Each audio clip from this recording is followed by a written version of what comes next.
Folks, a very warm welcome this morning and a much-deserved congratulations to the class of 2015. I want to thank my friend Nancy and certainly my friend President Benninger for inviting me here today. I have been thrilled for the last couple of months to come and address the class of 2015. What I promised President Benninger that I wanted to do today was to say something, anything, that would resonate with Drew graduates, faculty, staff, family, friends, the entire party on this lawn today, and here is what I've come up with. As you know, I work for the Princeton Review. I have been working for the Princeton Review since I've been 27 years old. I am now 43. I worked for the Princeton Review for a measly 3 weeks. And my boss, the guy that started our fabulous company, was running in Central Park, very close to our office, the day before he was to appear on the Today Show. He got mugged in the park that morning, and he got punched right in the nose. His publicist called me up later on in the office and said, look, John was running in the park this morning. He got mugged. He got punched right in the nose. And I said, why are you calling me? And she says, because he wants you to go in his place. He wants you to go in his place. Folks, I said to this lovely publicist, I've only worked here for 3 weeks. I've never done any television before in my whole life. That's 7 million people watching me. I'm scared. And folks, there was absolute silence on the other end of the phone. And finally, I broke the silence and I said, well, do you have any advice for me? Do you have any guidance? And again, absolute silence on the other end of the phone. And then she pipes back in and she says, look, don't screw it up, kid. Folks, I need you to take 2 things away from this story. Number 1, she didn't say screw it up. And number 2, take the chance. I am talking directly to every graduate in the class of 2015. Take the chance. These opportunities don't come up all that time.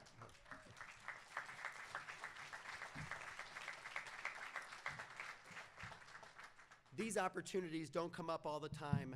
Friends, take on the stuff that scares you right down to your toes, because I promise you that if you grab onto them, it won't be fear motivating you. It will be sheer and genuine excitement.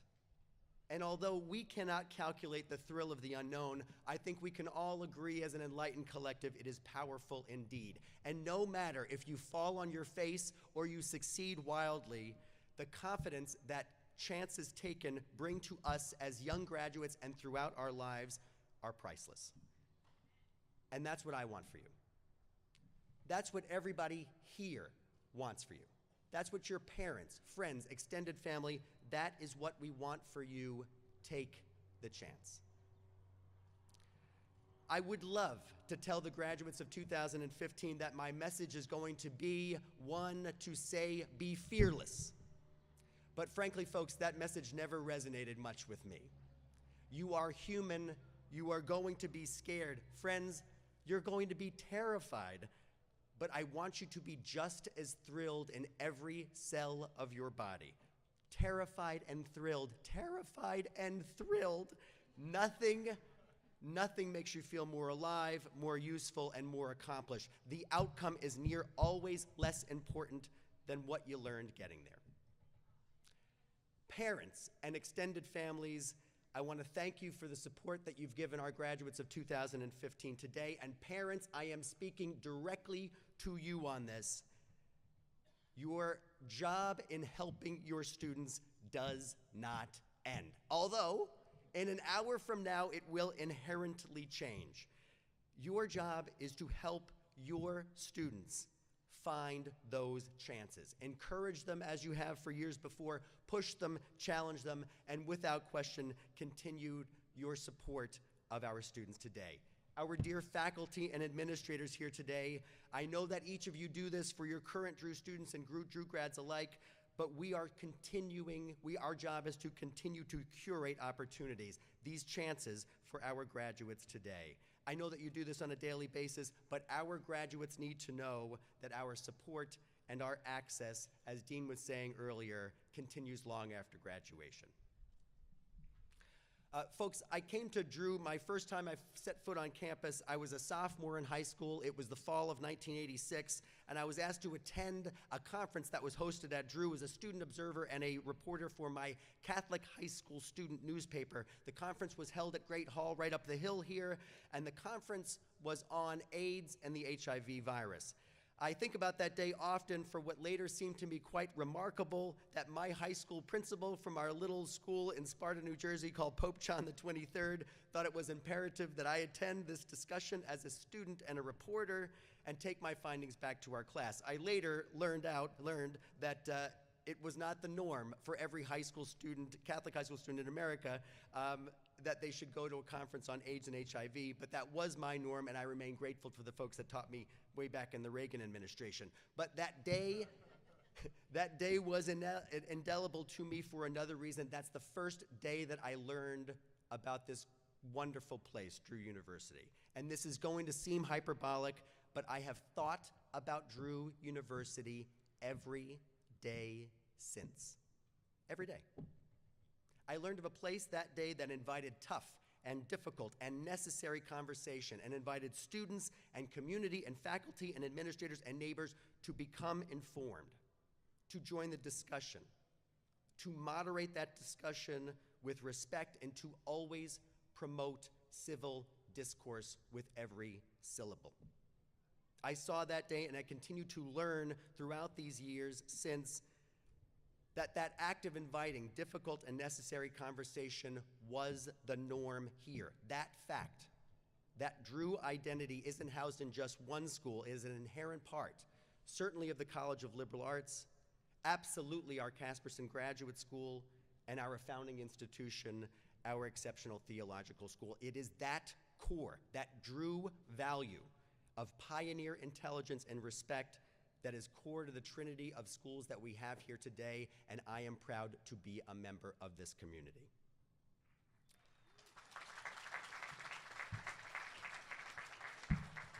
But here's the thing, I write about schools for a living, and I have visited more college campuses, and I am convinced this is a mathematical certainty, than any other person on the planet. And I have learned that many universities with different schools inherent to them may preach a doctrine of shared values of inclusive discussion, but few live them. Drew lives them. Drew lives by doing. We live by acting. We live as an enlightened collective and a community able to bring the liberal arts to work, as Bob Reedy, our dean of our graduate schools, says so eloquently and perfectly, and to live respectfully with the differences of others, as Javier Vieira, who's the dean of our theological school, also says so perfectly. Folks, these are the traits unique to few places, but this Drew of ours is one of those genuine places, and I knew it the first day I was on campus, and I suspect that everybody on this lawn today knows the same thing. I knew I was home when I came onto this campus, but you were unlike any home that I ever knew. I had none of those experiences. I knew that I wanted to be home right here, and that thrilled me, and that scared me at the same time. Folks, I got bit by the Drew bug really early because you were different. Drew was different. For the next 2 years in high school, I worked hard. I looked at a bunch of different schools. I applied to a bunch of different schools, but none of them compared to Drew. I told the other schools no and Drew yes, and my first day on campus, my parents in tow, I really met Drew students, and they were contagious with energy. And as I grew to know more and more students on this campus, I found that they were brilliant academically, but what I saw in so many people, so many young people, were folks who were utterly comfortable in their own skin, so much so that you couldn't not sit up and take notice of their grace and their ease and their flat-out awesomeness. I wanted to be them. I wanted to be you. I wanted to learn your ease of touch, your unapologetic passion for academic work, same for the physical work that you had outside of campus, same for your personal interaction, the works. Knowing these types of Drew students so early on in my life was a gift that I take with me today. And folks, as I said, I think about Drew every day, and I try to live my life through a lens that I learned long ago, and that lens is one of respect, of inclusiveness, and if you can make them laugh, you have to do it at every turn. I hold myself up to those high standards because I learned them from my peers. I learned them from you. That passion and that excitement, as I said, terrified me and it excited me. Could I ever be that great? Could I ever be that comfortable in my own skin? You terrified me, but you excited me in every cell of my body as well. Again, I wanted to be just like you, and I wanted that feeling of being adult and being thrilled and ready to take on the challenges and learn from them. And what I found when I walked onto campus, it wasn't hype, it was true. The magic beans, they worked here. You really were that awesome, and you really were that inspirational. I learned a long time ago that it was okay to be smart, it was okay to challenge, it was okay to ask questions, it was okay because we were Drew, that's what we did, that's who we were. It started with students, and it certainly continued with faculty. I was here on campus last week, and I got to speak to a couple of Drew students. It was in the middle of finals, and our conversation turned to our most difficult class on campus. And I said without question that my worst grade at Drew while I was here was in a class called The Enjoyment of Music. And it was taught by a wonderful faculty member named Lydia Ledeen, who was an exceptional pianist and a very fine teacher. But I had a terrible time in class identifying different types of classical music. And one day, Lydia was talking in class, and she was speaking directly about the French Revolution, and she played a piece of music, and she asked me to identify the music. And I listened my entire class, watching and waiting, and I blurted out, "It's a minuet." And Lydia came up to me, and she patted me on the arm, and she said, "Robert, a society in revolution is in no mood for a minuet in trio." And she was right. A society racked by civil war was not going to listen to a peppy minuet in trio. But what I learned from Lydia that day was that it was okay to be funny. It was okay to use humor to make a point, to scold, to embrace, and to teach. And I never forgot it. Not long after I took Lydia's class, I joined an improv comedy group right here at Drew called Sanity Check. I learned how to quickly think on my feet, work as a group, depend on my friends, and work in a team. I learned how to communicate quickly and clearly and hopefully use a sense of humor at every turn. Folks, you never know how life is going to turn out and what it's going to throw at you. So my advice is to keep it light and not take everything so seriously. This didn't come up in the introduction, but you may not know that I am not the most popular person in college admissions. I am not the most popular person in college admissions, and although my mom still actively denies this fact every day, I am the guy who writes the party school list each year. Yeah, right. Syracuse University, my #1 party school this past year. I am afraid to go to the city of Syracuse. So you might imagine that when I ask a president of any number of colleges that we write about for a formal visit on campus, some may pull out all the stops and clean up every beer can within my eye shot, and others make no such accommodations. I create a bunch of different ranking lists, one of which is our party school list, one of which is our reefer madness list, talking about how much weed students smoke on a daily basis. And I asked the president of one of the schools that remained high on our reefer madness list if I could come for a visit. And he said, "Absolutely, Robert, you can come onto campus, but we will make no special accommodation for you. You will go out on the student tour with students and prospective families and their friends." And I said, "No problem." I showed up at Friday morning, 8 a.m. at this gorgeous school, and we left the admissions office, which is across the street from the main campus, and we walked into the main gate with the big name of the school, which will remain nameless, name of the school and a big sign, with 3 undergraduate students rolling the most enormous blunt I had ever seen in my life. Folks, you can't make this stuff up. Truth is always better than fiction, and if you keep a sense of humor, I can promise you that your experiences are going to be that much better and your stories that much more awesome. Friends, an hour from now, you will have your degrees in your hands. Your Drew foundations, academic, friendship, career services, and otherwise are all things that you will lean on throughout your life. Use those foundations. They are without question strong. Remember that you are experts and you are conversant in the liberal arts. Use it as armor. You can speak intelligently about the poems of Sonia Sanchez, debate the ethics of gene therapy. You can chat casually about the wife of Bath's hair shirt. Make them laugh at every turn while flexing your enormous noggin muscles. If you do it, I swear to you, people will flock to you.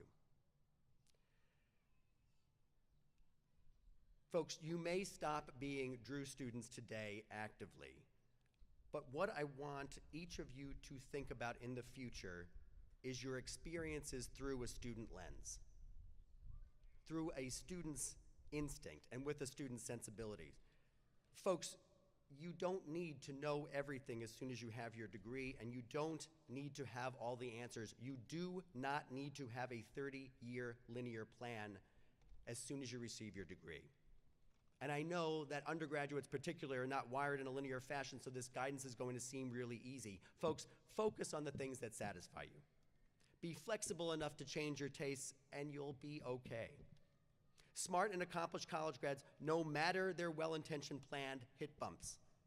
And they have failures, and they scare themselves, and they make great choices and silly choices, and I wish each of these things for you, because that's the glory of it. That's not cheating time or wasting time, that is living. And honestly, if you had a 30-year plan and you knew exactly everything, wouldn't that be the most boring of sentences? Learning and sometimes relearning lessons, that is the good stuff. That's living as a continuous and a curious and a glorious student. And we, all of us on this lawn today, can identify that no matter our age group, no matter our school. I do hope that you'll look at your experiences well after graduation through a student lens. It is a youthful outlook. It doesn't mean it's uninformed. It is just curious, always curious. Keeping a youthful and a curious outlook translates into three things. You will never be defeatist. You will always favor positive growth, and you will more often than not create positive change. Folks, today is a day to celebrate your foundations, your exceptional good work, your sacrifices and your strengths, and to always trumpet out your curious and youthful outlook. People, again, will flock to you for it. Folks, you have an opportunity today, exiting Drew, degree in your hand, to have your glass perpetually half full. Full disclosure, I am an optimist. My husband Mario in the front row here tells me often that if we should ever divorce, it would be because of my unyielding optimism. What I don't want you to take away from my remarks today is that I'm preaching a Pollyannish doctrine all the day through, but look around. Look at this network of people. Look at all of these people here today to celebrate you, to support you, to love you, to like you, to give you a hand, to tell you their story, to help you curate with them those chances taken that we talked about earlier. Folks, remind yourself of your roots here at Drew. They are strong, and you may always return to us no matter where you are in life. Because we are here for you today, Drew in every iteration, faculty, administrators, parents, extended family, friends, we are here today for you. Folks, it's been a pleasure talking to you. I know that you're the ones to watch, and I am your biggest fan. Thank you.